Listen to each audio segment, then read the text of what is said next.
પ્રભુ ઈસુ ખ્રિસ્તની જય. નમસ્કાર મિત્રો. આજના આ નવા વિશ્લેષણમાં આપણે પાસ્ટર એલ્વિસના એક બહુ જ રસપ્રદ પ્રવચન છુટકારાનો દિવસ એટલે કે ડે ઓફ ડિલિવરન્સ પર વાત કરવાના છીએ.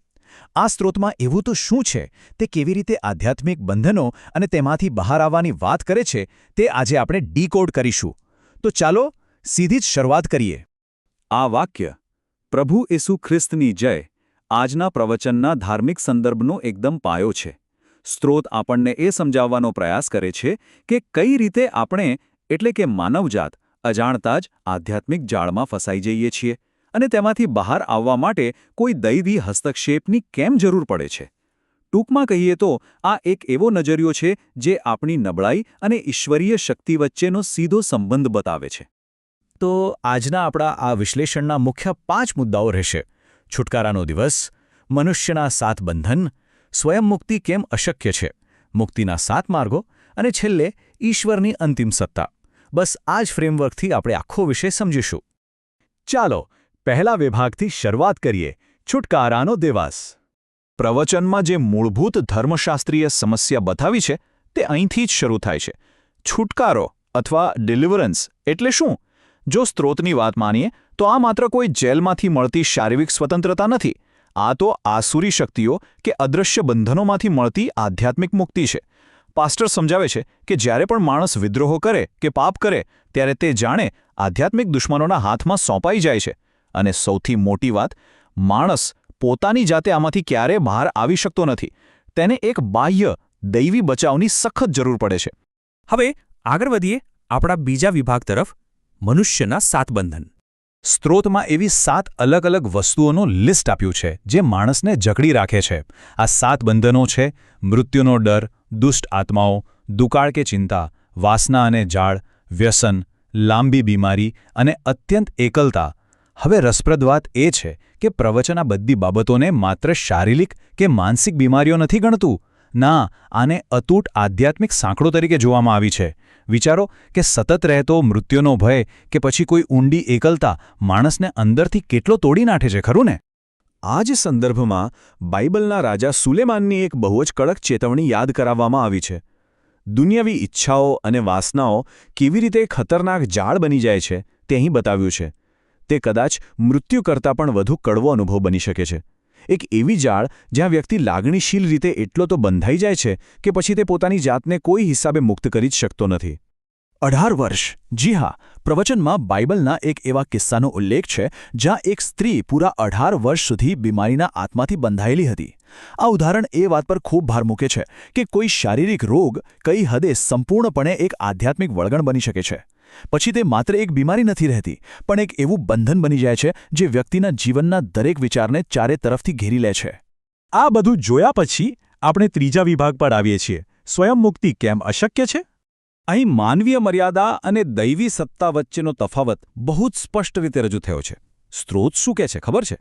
કે આઇન્સ્ટાઇન જેવા મહાન વૈજ્ઞાનિક હોય, દુનિયાના મોટામાં મોટા ડોક્ટરો હોય કે વકીલો હોય, તેઓ પણ આવા આધ્યાત્મિક બંધનનો ઇલાજ કરી શકતા નથી.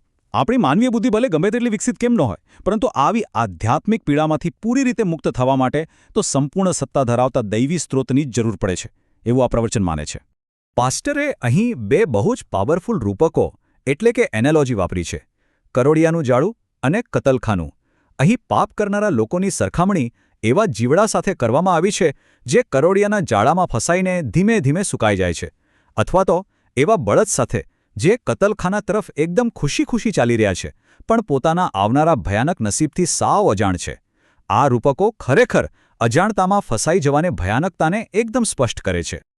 તો હવે એક મોટો સવાલ ઊભો થાય છે: જો વિજ્ઞાન અને જ્ઞાન બંને નિષ્ફળ જાય તો પછી મુક્તિ કેવી રીતે શક્ય છે?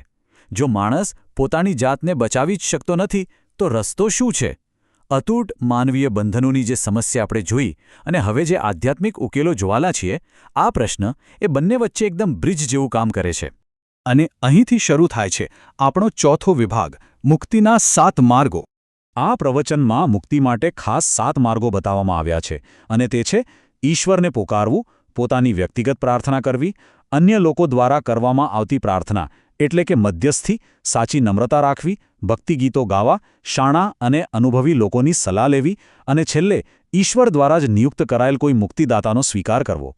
આ બતાવે છે કે સાચી સ્વતંત્રતા મેળવવા માટે વ્યક્તિએ નમ્રતાથી લઈને સામુદાયિક આધાર અને આધ્યાત્મિક ભક્તિ સુધીના ઘણા બધા પગલાં લેવા પડે છે. આમાં જે 7મો માર્ગ હતો ને તે નાઝીર અથવા ઈશ્વર દ્વારા નિયુક્ત મુક્તિદાતાનો હતો. હવે આ નાઝીર એટલે શું? નાઝીર એટલે એવી વ્યક્તિ જેને ઈશ્વરે જન્મથી જ કોઈ ખાસ હેતુ માટે મુક્તિદાતા તરીકે પસંદ કરી હોય. જેમ કે બાઇબલમાં સેમસનનો ઉલ્લેખ છે. પ્રવચન એ વાત પર જબરદસ્ત ભાર મૂકે છે કે ઘણીવાર ઈશ્વર કોઈ એક વ્યક્તિની મુક્તિ માટે અમુક ચોક્કસ વ્યક્તિઓને પોતાનું માધ્યમ બનાવે છે. ચાલો હવે આપણે આજના વિશ્લેષણના અંતિમ 5મા વિભાગમાં પ્રવેશીશું. ઈશ્વરની અંતિમ સત્તા. પાસ્ટર પોતાના આ પ્રવચનના નિષ્કર્ષમાં એક બહુ જ શક્તિશાળી બાઇબલ સંદર્ભ આપે છે. આ સંદર્ભ તટસ્થ રીતે આપણને એ માન્યતા જણાવે છે કે ઈશ્વર જ સૌથી મોટા અને અંતિમ સંચાલક છે.